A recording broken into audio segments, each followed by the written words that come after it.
I never really figured out how to start this video just because I don't do these, but I do actually, I have wanted to.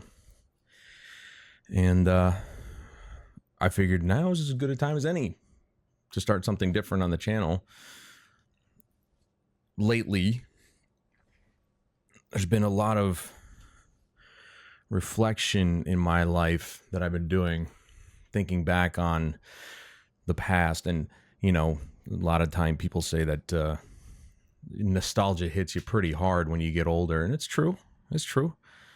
You think back on what you used to do when you were younger, what you were able to do when you were younger, and how much of your life has changed over the course of the years. And, I've been thinking back a lot lately, more so probably within the last 8 or so years. And 8 years ago almost 8 years ago, was around the time I got my current job, and I've been there ever since, obviously. And I would say that was when my life really did change in a very drastic way. As the title of the video suggests, it doesn't suggest, I am 40 today. And it made me want to sit and just kind of muse about what that means. And more so just try and put my thoughts into words and just share with you guys in case anybody else feels similarly about certain things in your life.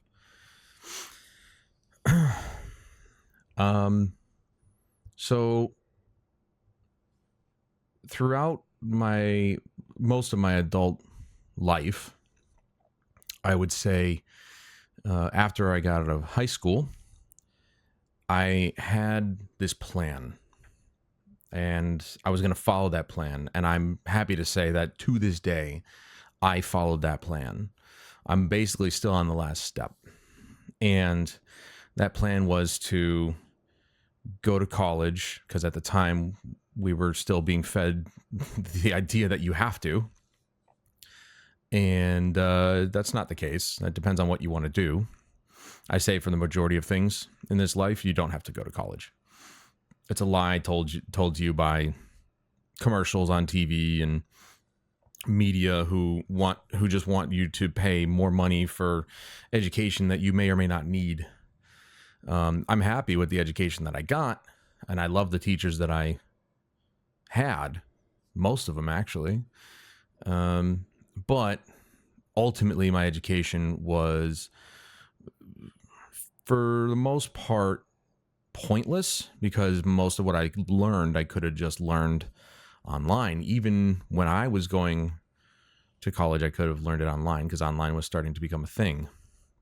And then when I went to college, ITT Tech, I've been to 2 colleges. The first one was community college for music. I went there for about a year and a half maybe. And then I decided to change. I went to ITT Tech in 2006, and YouTube had just started the year before. So YouTube was just starting to become relevant, essentially. And so, had I known back then what I know now, as most older people tend to say, if I knew back then what I know now, I would have done things very differently. And I think I would have. I would have saved myself the headache, not been in debt.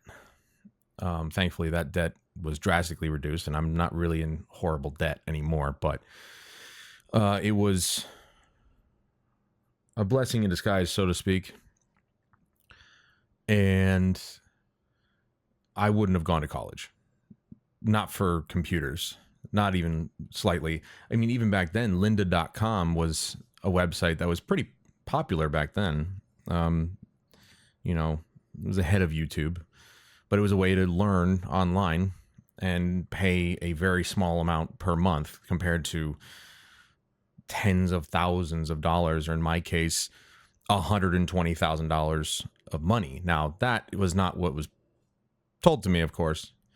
That was what they told me was 40,000 for 2 years. I went for 3, so you'd expect maybe 60,000 since 20,000 per year.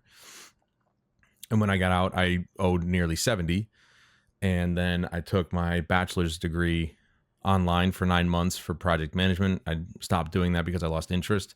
And somehow at the end of all that, I owed $120,000. So it was, I don't think extortion is the right word, but they stole a bunch of money, and it's not just me, it was thousands of other students. Anyway, that besides the point. There's a trial and tribulation throughout my life. So I was going to go to college, get my degree or degrees. In this case, I have 2. Whether or not they're relevant anymore, ITT Tech doesn't exist. So maybe not. I was going to get a stable job, which took a significant amount of time. I was going to get my own place to live. And then I was going to look for somebody to settle down with, right? That was my plan. And I've stuck to the plan. I've stuck to the plan every step of the way because it gave me direction. It gave me purpose. It gave me drive. I knew where I wanted to go. They say comparison is the thief of joy. That's like one of the most popular sayings these days because everybody's always comparing themselves to each other. And in a lot of cases, I think that's true. But in some cases, I think comparison can be a good thing because it can help drive you forward. It can drive your ambitions to become better than you are, right? By this time, by my age, my dad already had a full family. He had 4 boys. I think we had Boober at the time, so we had a dog. You know, he had a full family. And I remember celebrating his 40th. He got a nice big blown up picture of himself when he was a baby on the changing table that his parents took. I think he got a sweatshirt and a mug, you know, basically reminding him that he was 40. You know, and people think 40 is old, but it's not. It's really not. And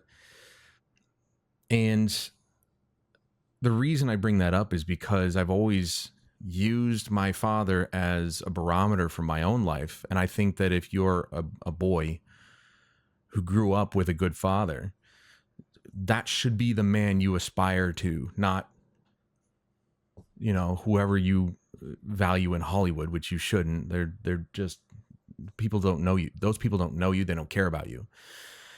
But the person or people that do are your parents. And if you grew up with the father I had, you'd want to aspire to be him as well, to live a similar life. Not the same one, just a similar one. And by age 40, he already had a full family, 4 boys, a wife and a dog and a house. I don't have that. I'm still single. You know, I'm on that last part of my plan to find somebody. But, you know, people might look at that and be like, wow, that's kind of sad. And I don't feel sad because I've spent plenty of time just thinking about why certain things happen the way they do, as I'm sure a lot of people do. I'm not the only one who thinks about the past and the future and the present and how we can go about our day. And but you think about, and I think most people would think that when I was growing up, I always heard about midlife crisis this and midlife crisis that. Like, you know, you'd see it in movies and TV, that all people go through. I don't know about women, but men go through a midlife crisis where they feel this urge to try and relive their past. Maybe this is my midlife crisis. I have no idea. It doesn't feel like it. But maybe it's just, I don't know if the midlife crisis was even a real thing, to be honest. because I haven't had the urge to, you know, relive my past in any way except maybe watching an old movie that I enjoy, or maybe trying to recreate every once in a while getting Chinese food on a Friday evening while watching Toy Story. I don't know. Like that's one memory that I hold so fondly because it's one of my favorite childhood movies, and I haven't done that in a while. Nowadays, it's more like Rush Hour 2 or Mr. Baseball or something like that. And if you haven't watched Mr. Baseball, it's a great Tom Selleck movie. I highly recommend it if you like baseball. Very funny. So, like, reliving those memories in my mind and a little bit in my own life, I don't think that's bad. I don't live in the past, you know? I still live now. But it's interesting to think about where I've been and why it is that my life deviated so much from my father's. And I've talked to him about this a lot, and it really is kind of just a thought that I think everybody has to have every once in a while, is why did my life differ so differently, or differ so much, I should say, from the person I aspire to be? You know, a good man, a good husband, a good father, you know. Things happen differently for everybody, even if you are the son of somebody who did it, who you look to have done it right. You know, that to me, you know, we always think about the American dream of like, you know, a nuclear family with a nice house and a white picket fence, you know, and that'd be nice. But sometimes it just doesn't work out that way. And that's something I've had to come to terms with over the years. It's just the fact that things don't always work out. And that's why I mentioned my, what feels like a 12-step plan for myself. Because while it has worked out until the very last step, this one last step is very difficult to accomplish. Now, obviously, I grew up not really enjoying parties. You know, when I was a kid, we had birthday parties and stuff like that, whatever. When you're a kid, you don't really have any inhibitions. You don't think about that stuff. But as I got older, I think I went to like, I don't know, like one or two adult parties, maybe official adult parties, I guess.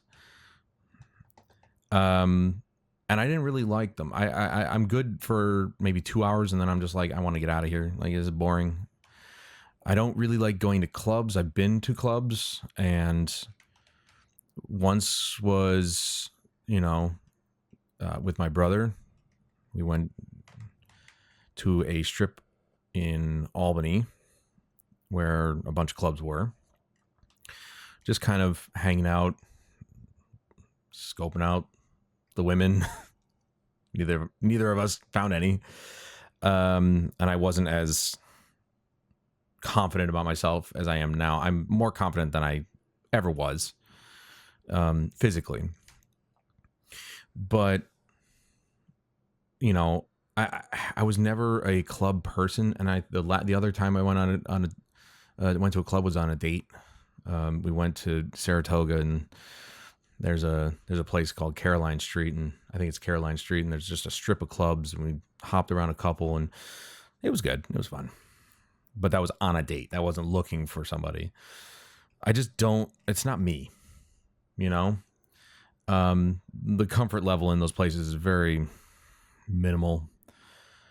It's not really a great place to meet somebody, just like the bar. I mean, I never understood meeting women in a bar. It just, is that really the kind of woman you want to take home? I don't know. I wouldn't blame her if she wouldn't want to take me home either. I mean, I'm at a bar alone. If I'm going to go to a bar, I'm going to sit, I'm going to have a beer, and I'm going to watch the game. It's not really, call me old fashioned, but that's just how it is. And nowadays I don't drink that much beer anymore either. But anyway, so that last step is really difficult for me because, I mean, you guys, I'm doing this. This is something that I do when I come home from work. I work on YouTube videos, I stream. The weekends are usually when I get stuff done. I go to the store to get some shopping done or whatever. And so there's not really times that I'm like, oh, I'm going to go and try and meet somebody. You know, sometimes I go on like a Friday night or Saturday night and I go to a restaurant, like a favorite restaurant. I have a nice meal, you know, but, and I see women out, but I don't approach them. There's been a few times where there are women that I find attractive who I walk into the local convenience store and I find the girl behind the counter attractive, but I'd feel weird about, you know, trying to strike up a conversation with her because she's working. I don't want to make her feel awkward. I'd feel awkward, but I don't have women approaching me at work. I don't see the public. Anyway, this is besides the point. Major tangent. But the bottom line is that I've followed the steps that I wanted to follow for my life over the last 20 years. If you could believe it or not, it's been 20 years since I entered college. 2006 is when I went to ITT Tech 20 years ago. And over that course of 20 years, this plan has been in motion. This plan has been set in place for me to follow. I don't know how my dad planned things for himself. He was a military man. He was in the Army, and he and Mom just moved around, you know, because that's where the military wanted him to go. Kansas and other place, Minnesota, I think. I can't remember. And they met in high school. I mean, that was a thing. They met in high school, and they were together since. Not all throughout high school, but they basically might as well have just been high school sweethearts. That doesn't happen anymore, as far as I understand. That doesn't happen anymore. So, interestingly enough, it happened really early for them, and that's how it should be. You know, you should meet somebody when you're young so you can build that life together. Doesn't really work when half that life is already gone. But yeah, midlife crisis, I don't some people fear getting older, and I haven't. It sucks in some respects. You got problems with your limbs, and you can't eat stuff like you used to anymore. I wouldn't want to anyway. The stuff that, you know, that we buy pre-packed food, and it's all bad for you. That's a big change in my life that I made in the last 3 years, especially, is my health. Eating better food, cooking for myself more than actually, you know, buying pre-packed frozen crap. Every time I eat that stuff, it makes me feel sick. But, you know, getting older sucks in many ways, but I've never been afraid of it. And I think that's why some people do tend to have a midlife crisis, because, you know, presumably this would be my midlife crisis, because assuming I live to 80, this is it. This is the midlife. You know, a lot of people thought midlife was 50s. It's like, well, I mean, that's assuming you live to 100, which not most people do. But I never feared getting older. And I think that's the reason why I never feared it, is because I don't see it as a bad thing. You know, some people think that 40 is really old at this point, and I'm just not sure where they got that idea from. I really don't. Do I look 40 to you, other than the fact that my hair's gone? Like, it just started going here, and I just got rid of it. Like, I didn't care. I look better bald anyway. If you guys saw me with a head of hair, it'd be weird. Just went from here to here. It's fine. So I guess that's why I never had a midlife crisis, just because I never feared getting older.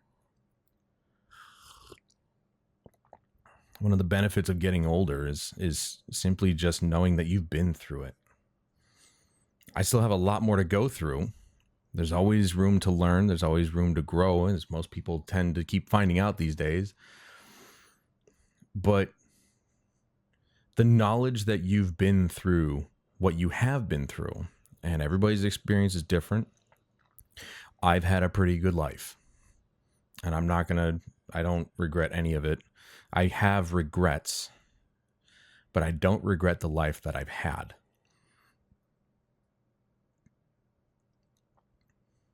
And I think that's where you need to separate yourself from everybody else, is you need to look at your life separately from everyone else. And if you don't, that's where comparison robbing you of the joy you could have comes into play. Obviously, I've had my trials and tribulations in my life. Everybody does. I think the biggest one, of course, was getting weaseled out of $120,000. It's the one thing right that the Biden administration did, was forgive those loans, because I don't think I or anybody else that got treated that way deserved any of that. But you need to think for 2 seconds about where you want your life to go, where your life has been and where you think it's going to go. Getting older doesn't mean you should wallow in your misery. What misery? What could possibly be so bad that you have a midlife crisis, that you just lose your mind over what? There's little things here and there. Like, there's stuff at work that bothers me. Sure. Not the people that I work in the immediate vicinity with, some of them, but it's like things that are out of my control that I don't like. And I think that goes for most people who like to have control in their lives. I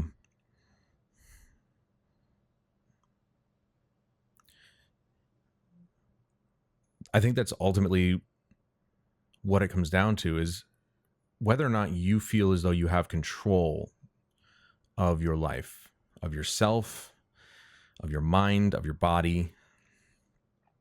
And that's something that I've had to learn, especially over the last 8 years, if not 10 years, from 30 to 40, is that when you sit and you do the work, you research, you think, you listen to other people who might know a little bit better than you do, you start to get a perspective of your life and life in general that you never thought you would have 20 years before.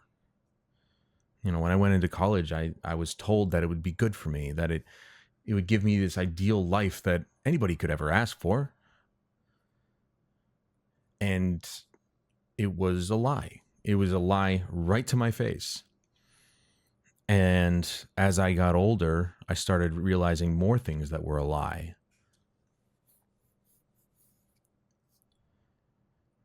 And that's not something that should keep you down. That's something that should embolden you to keep moving forward. To say, okay, they lied to me. Let me find out the truth. And then use that to fuel your life going forward.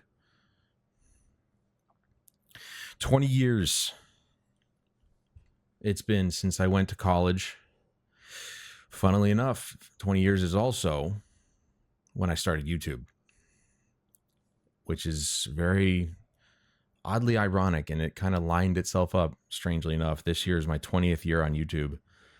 And if you've been with me long enough, you would know that I had a different YouTube channel when I started. And you won't find it on the Wayback Machine. I tried. I wanted to see if maybe there was a record, but there isn't. This particular channel has been around since 2013, something like that. And this has always been something that I wished, especially when I was unemployed, I wished it took off. And I've had to come to the realization over the last maybe 5 or so years, maybe more than that that it isn't going to be anything more than just something that I enjoy to do. And you know what? That's okay. It happens for some people, and it doesn't happen for a lot of others, myself included. But it hasn't stopped me from doing it, because why would I stop? Why stop doing the things you enjoy to do just because you're getting older, or because it hasn't worked out, or whatever the case may be? I stopped bowling for one season and I hated it, because I'm thinking, oh, maybe on a Friday, during the winter, I might want to go out for a nice. I've done that twice. I went out to have a nice meal twice, and I think only one of them was on a Friday. Whereas last season, I was bowling on Fridays, and who's to say I can't go out after bowling? I mean, I don't know why I would even think that. I had so much fun when I was bowling. It's one of my favorite sports. I think I'm pretty decent at it. And I'll be going back next season. I don't know if I'm going to stop doing it anymore, because I want to keep going, just like with this channel. I just want to keep going because it's something I enjoy to do. And whether I'm 20, 30, or 40, or 50, or 60, I'll keep doing it, no matter how old I get. And I hope that maybe I'll have more of these video journals. I guess we can call this a video journal, to share with you guys, because I've always wanted to do it. It always seems to, when we were younger, before video was a thing online, before online was a thing, kids used to keep journals, and they were personal. But I don't see this as a personal thing. I think this is something that is relevant to share with the world, just because we all get older. We all deal with it differently. I'm just here to tell you that your way of dealing with getting older is not wrong for you to feel that way. It's just how you feel. Whether you have your midlife crisis or not is all dependent on how you reflect on the life you've had. I've had a really good life. I don't regret any of it. I miss a lot of it. Like I said, I miss my years in high school. I had way more friends, way more girls to talk to, way more girls that I found out that actually liked me. But I don't have any bad feelings with the way it went. And I think that's why I've not had a midlife crisis. I'm not worried about getting older, because it's not something to worry about. It just happens, So on this day, I turned 40, and I'm happy to be here, because I wouldn't want to be anywhere else. Cheers.